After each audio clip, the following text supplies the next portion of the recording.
Haleluya. Nisikilize mpendwa. Kuna mambo mengi ambayo yanafanyika yasiyofaa.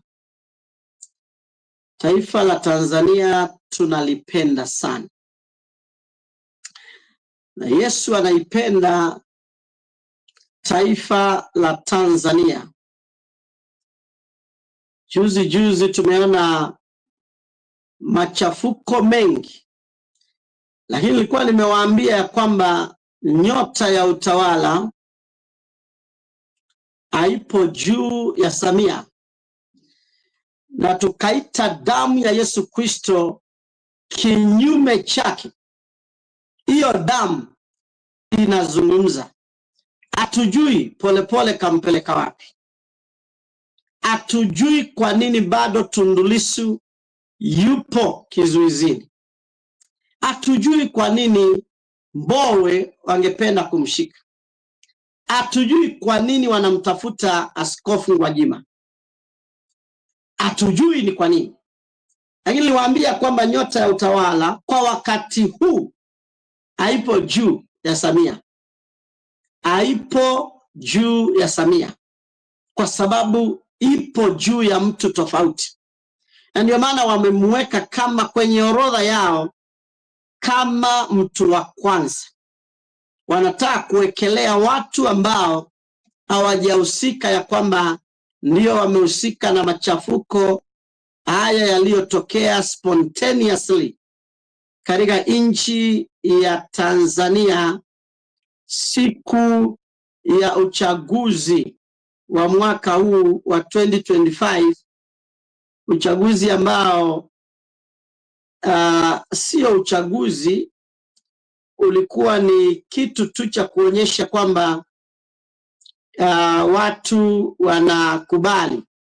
Kama vile Mo Ibrahim aliuliza, kama mtu anapata 98%, kuna sababu gani ya kufungia wengine usishindane na wao? Kuna sababu gani ya kufunga mtandao kama una watu 98% ambao wanakusupport wewe, kama vile ambavyo Gavana Orengo alisema hapa ya kwamba jirani amepata 98% na you know na anakataza wengine kusimama. Kwa nini?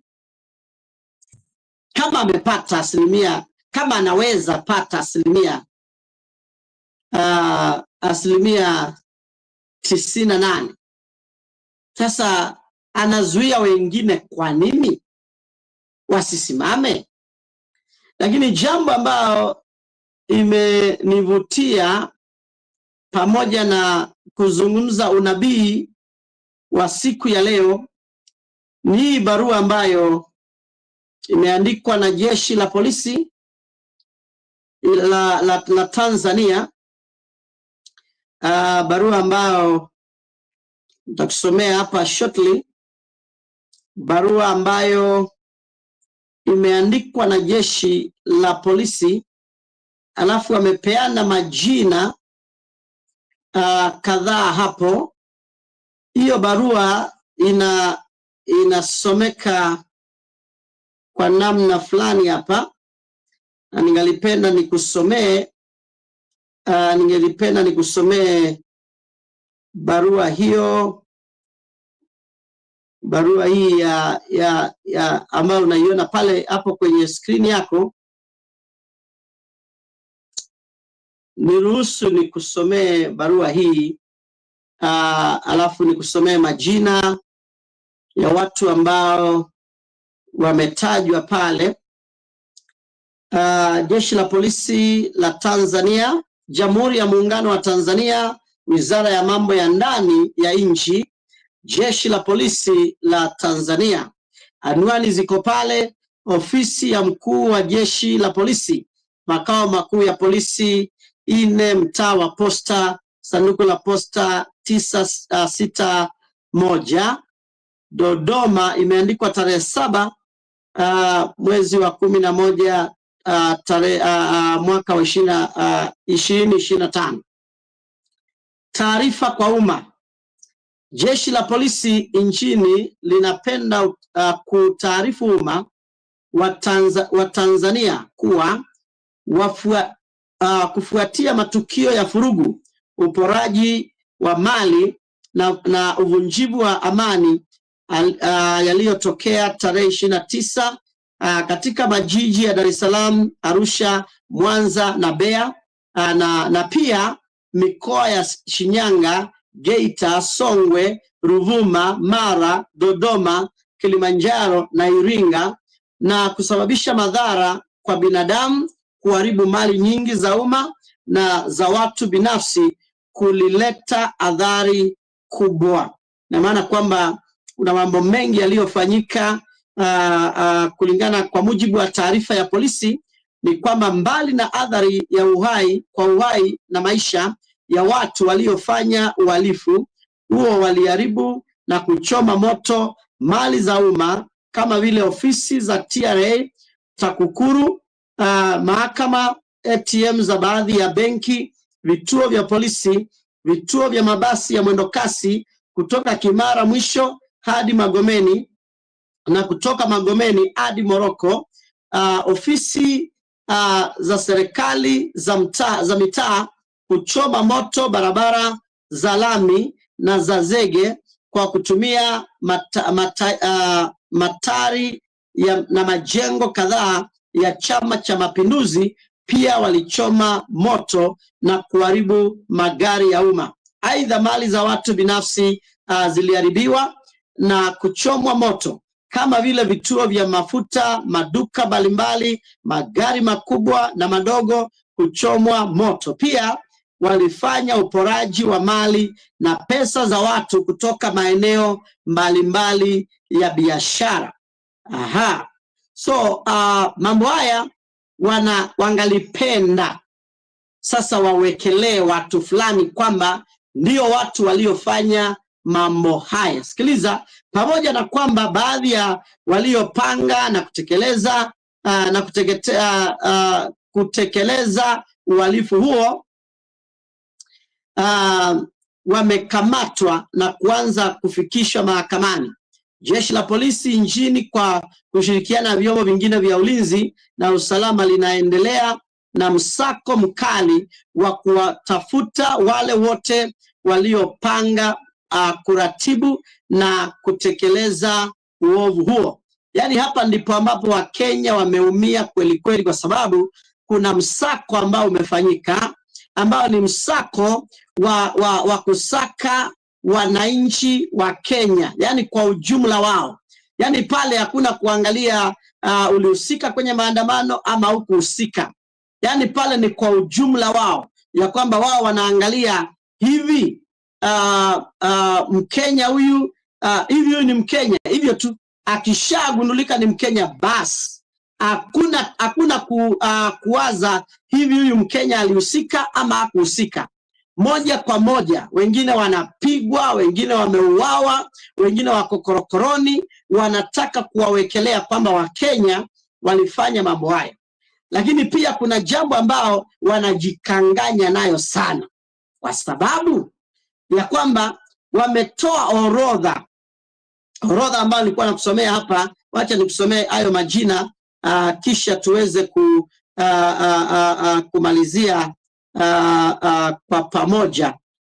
Wacha nikusomea hayo majina, kwa sababu kuna majina hapa ambayo ni majina ya watu ambao wametajwa. Wamesema kwamba aidha wakati hatua hizo zikiendelea, jamii inaomba kuendelea kutoa ushirikiano wa dhati katika kutoa taarifa za watu wote waliohusika, ili hatua sahihi za kisheria zichukuliwe dhidi yao. Hapa ningalipenda ujue kwamba unakumbuka yule Zero Brain, yule jamaa mwenye alitaja Askofu Gwajima kama mlanguzi wa madawa ya kulevya bure, akaanza kuombaomba msamaha hapa na pale. Sasa kuna unabii uliotolewa kwamba atakaye jaribu kumrudisha kwenye utawala, yeye wataanguka pamoja. Sasa mama amemchukua akamweka pale Arusha na akamsukuma mpaka awe ndiye anasema pale. Sasa siku ya kuanguka kwa watu wa aina hii huwa haipredictiwi, inatokeaga tu, ya kwamba inatokea tu kwa sababu mama alianza kupangilia vile ambavyo ataenda kinyume na Askofu Gwajima kutoka mwanzo. Yeye amemwekelea vitu, amemlimbikizia vitu ambazo hazipo, kwa sababu Kikwete alipokuwa rais alijaribu kumpiga Gwajima, kumaliza mpaka kutumana kwake. Lakini hapa sasa ndiye mshauri mkuu, na ndio maana unaona Gwajima kaanza kupigwa tena. Ndio unaona Gwajima anafungiwa makanisa. Ndio unaona Gwajima makanisa zaidi ya 2000 amefungiwa. Sasa hapa ni ujue ya kwamba wameunganisha kwamba Gwajima ndiye ambaye alikuwa ashikilie kwenye chama cha CCM. Alikuwa ashike chama na angeshinda kihalali. Lakini ushindani ndani ya chama ukapigwa teke. Mama akalazimisha kwamba hawe ni yeye tu. Lakini wanasema hivi, jeshi la polisi pia kufuatia uchunguzi na ushahidi uliokusanywa hadi sasa, jeshi la polisi linawasaka kwa ajili ya kuwakamata wafuatao. Number 1, Josephat Gwajima. Unajiuliza, Josephat Gwajima alikuwa mafichoni wakati ambao ya maandamano yanafanyika. Walikuwa wameshamfungia zamani. Tena yeye hawataki kumkamata tu, wameshamfungia na kumzuia kwa sababu anang'ang'ana jinsi ya kumaliza. Sasa sikiliza nikwambie. Hili halitawezekana, sio mbinguni, sio duniani na sio kuzimu. Mnaweza ng'ang'ana, najua ya kwamba mng'ang'ano hapa wanang'ang'ana kutumia mbinu za kichawi, hazitafua dafu, zita backfire vibaya mno. Kile ambacho kitawapiga hamjawahi kukiona, mtashangaa. Kwa sababu kuna kitu ambacho kitawazukia, kitawapiga wote ambao wameamua ya kwamba watamsaka na kumkamata Askofu Gwajima. Sikia nikwambie, Mungu akimbiaji. Mungu anapoanza kutetea mtu wake, anapoanza kufanya vitu za kwake, Mungu huwa akimbiaji. Anaruhusu hata vile unaona sasa wameshapita, wameapishwa, wale wengine wataapishwa mbungeni, wanaona mbona maisha ni kama kawaida. Wanaona mbona maisha inaendelea tu. Wanataka kuuliza kwani huyo ni nani unazungumzia? Kwani si wengine kama kina Polepole wamekamatwa, ama wameuawa, ama wamepelekwa kule, wamepelekwa sababu hakuna anayejua kule wamepelekwa. Yeye alitoweka tu. Yani mtu mzima kabisa, balozi, katibu mwenezi wa chama, mtu amefanyia chama chenyewe kazi kweli kweli, yani anatoweka tu. Alafu kuna nyamaza, wanaona sasa inawezekana pia kumkamata Gwajima. Ni vile ambavyo walifanya, wakamkamata James, wakamkata kichwa. Mfalme Herode akaona kwamba hiki kitu kimefurahisha Wayahudi, akasema kwamba tumshike na Peter. Siku alimshika Petro, sikia, Petro alitolewa korokoroni na malaika wa Bwana, lakini yule mfalme alikufa kama amesimama, aliliwa akaoza kama amesimama, alafu akaanguka. Ndivyo naona wafalme wengine hapa wakianguka. Wewe jitie kimbelembele kukimbizana na Askofu Gwajima. Jitie kimbelembele ya kwamba unaenda kumkamata Askofu Gwajima. Polisi ambao unatumwa, ufikirie mara mbili, kwa sababu kuna vitu unatumwa unafikiria kwanza kabla hujafanya. Wale walitumwa, mtu alikuwa anatumwa na 40 na 50 wake. Akifika kwa Elia Mtishibi, Elia anasema, if I be a man of God, let fire come down from heaven, consume you with your 50. Wanalambwa wote. Inatokea tena na inatokea tena. Nisikilize nikwambie. Hapa mtaona kitu hamjawahi kuona. Hakuna kitu kikubwa kwa Mungu. Jambo hii italamba wengi, itapiga wengi, itanyorosha wengi, itaangusha wengi.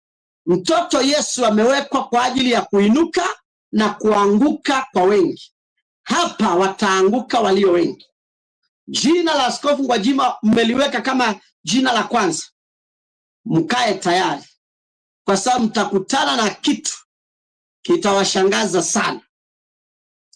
Wameweka tena mtu anaitwa Brenda Jonas Rupia. Wakaweka mtu anaitwa John Munyika. God